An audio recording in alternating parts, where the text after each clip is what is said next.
क्या होता है, आज भी क्या इस प्रदेश में अरबों रुपए का राशन तब से लेकर के आज तक फ्री मिल रहा है। बनाने के लिए गैस कनेक्शन भी आपको मिलेगा।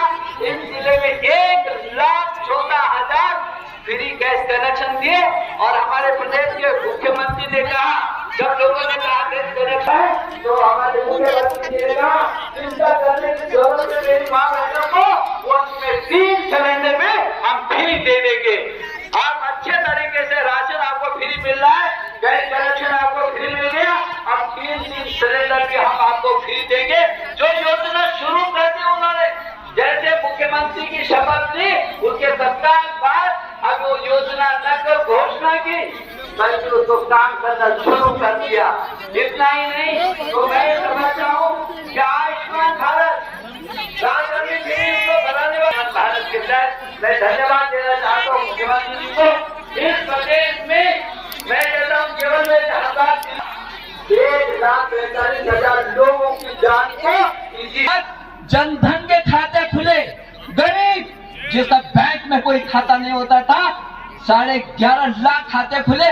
फिर कुछ लोग मुझे पूछते थे खाते तो खुल गए, लेकिन एक नहीं, यदि इधर से महिला सशक्तिकरण से लेकर के तमाम योजना में बताऊं तो बहुत समय आपको मालूम है, लेकिन मैं अपने मुख्यमंत्री जी को, अपनी गवर्नमेंट को, जी हमारे यहाँ के विधायक रुड़की प्रदीप बत्रा जी, पूर्व विधायक चैंपियन साहब और इस लोकसभा के चुनाव के हमारे प्रभारी भाई कुलदीप जी, कार्यकर्ता उपस्थित हुए हैं, लाभार्थी यहाँ उपस्थित हुए हैं। मैं अपनी ओर से आप सबका स्वागत अभिनंदन करता हूँ।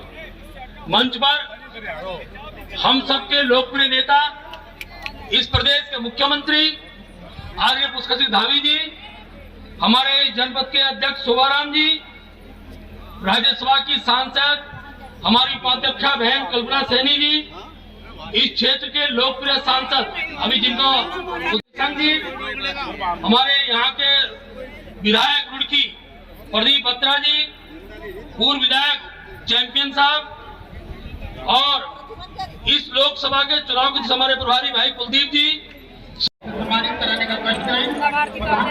विश्वकर्मा योजना, प्रधानमंत्री विश्वकर्मा योजना के लाभार्थी दोबारा और देखा तो टेलरिंग व्यवसाय के लिए खींच के क्यों लाना पड़ेगा।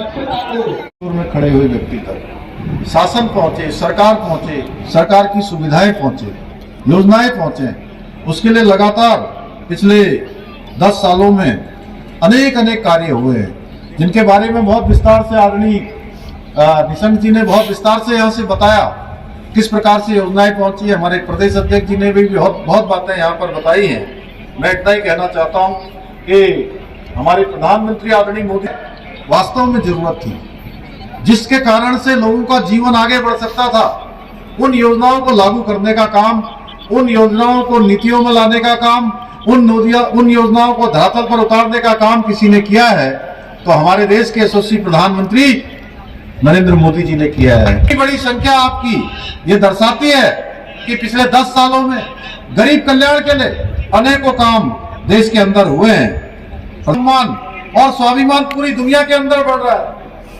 आज भारत की सरकार जो भी अर्थव्यवस्था 11वें नंबर से 5वें नंबर की अर्थव्यवस्था, आज देश का हर एक व्यक्ति लाभार्थी है। मैं देख रहा था कुछ ऐसे नेता जिन्होंने अपने कालखंड में केवल और केवल अपने परिवारों के लिए काम किया है या बहुत ज्यादा अपनी पार्टी के लिए काम किया है, पार्टी का अस्तित्व बचाने के लिए काम किया है, जिन्होंने घपले घोटाले किए हैं, वो कहते हैं कि मोदी का परिवार नहीं। भाइयों बहनों, मोदी का परिवार आप सब हैं। मोदी का परिवार पूरा उत्तराखंड है, मोदी का परिवार पूरा देश है।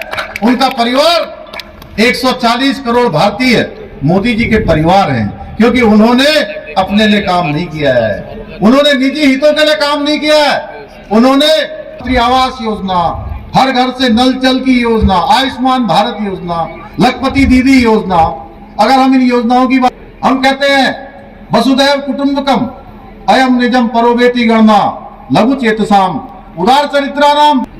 2014 का चुनाव, उस चुनाव में हमने 5 की 5 सीटें, यहां से लोकसभा की जिताकर भेजी थी और बड़े अंतर से भेजी थी। 2019 आया तो 2014 से ज्यादा मतों से हमने 19 में जो है यहां से लोकसभा में हमारे सांसदों को भेजा था। 2024 में हमको 2019 का भी रिकॉर्ड तोड़ना है भाइयों बहनों। आप सब लोगों कि हमारे सभी कार्यकर्ता, हमारे सभी पदाधिकारी घर घर जाकर लोगों को बताएंगे कि मोदी जी ने आप सबको याद किया है, आप सबको नमस्कार कहा है। ये धर्मांतरण का कठोर कानून, हमारी मातृशक्ति को 30% का आरक्षण, ऐसे अनेक कानून हमने यहाँ पर बनाए हैं। और आज ही हमने पिछले दिनों आपने देखा होगा हल्द्वानी के बनभूलपुरा क्षेत्र में, वहां पर उपद्रवियों ने वहां पर बड़ी हिंसात्मक वारदात की। पुलिस के लोगों पर उन्होंने पत्थर फेंके, पेट्रोल बम फेंके, तमाम प्रकार से आगजनी करने का काम किया। सरकारी वाहन जला दिए गए।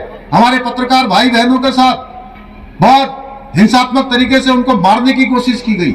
हमने कहा कि कानून अपना काम करेगा, सख्ती से ऐसे उपद्रवियों के साथ निपटने का काम हम कर रहे हैं। उसके साथ ही आज मैं जब आप सबके बीच में आया हूं, यहाँ आने से पहले जो भी हिंसात्मक कार्रवाई ऐसे इस प्रकार के अपराध को अंजाम देगा उसके खिलाफ कठोर कार्रवाई होगी, उसकी संपत्ति जब्त होगी। हम हिंदुस्तान का एक सख्त कानून पूरे देश का यहाँ पर बनाने जा रहे हैं भाइयों बहनों।